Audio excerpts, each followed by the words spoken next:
The top 3 reasons why trees may fail during a storm and how to prevent it. Now, this is an interesting question because I am a strong believer that trees fail in a storm that are generally inappropriate to be in that area in the first place. So if you have a whole tree failure, and there's several different types of failure, so often you'll find, so in the Blue Mountains what we'll find, so if you're looking at any of the endemic trees, any of the trees that are local to the area, people have gum trees in their yards, eucalypts and corymbias and gummiferas and things like that, so they'll have those in their yards. And what you'll often find is that you may get a whole tree failure, but it's more likely a branch failure, a trunk failure, a something failure. It's not likely to be the whole tree failure. The trees that tend to be whole tree failures are the ones that are imported species. So you'll get a liquid amber that's fallen over completely. Or you'll get a Pinus radiata, the big radiata pine trees have fallen over completely. That's not to say that other trees don't fall over, but there tends to be the trees that aren't designed for this area. Now, it's not necessarily that the tree is at fault, or the tree is heavier, or it's fatter, or it's rounder, or it's wrong.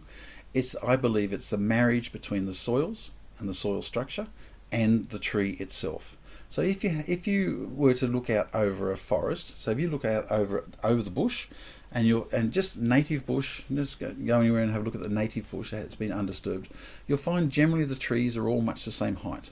So in the mountains we have the bloodwoods, we have stringy barks, we have the hemistomas, those sort of things all tend to be much the same sort of height. So no one person is sticking their head up higher than anybody else. The trees also tend to be the ones that fall over, the ones that sort of stick out like a sore thumb. So they're the ones who've got bigger sail areas. They're the ones who have now got problems because they are the only ones being able to hold themselves up. They also tend to be the ones that are built up in urban environments. They can't spread their roots as much as they would like to because it's too close to the house next door, or the guy behind has put a swimming pool in and chopped half the roots off, or the guy on the other side has put in a new driveway and covered them with line-riddled cement. So, I mean, the trees are really coping hard.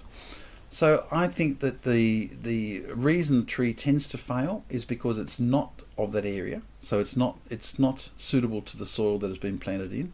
2, it's not in the same shape or size as the local native trees or the trees that are in that area.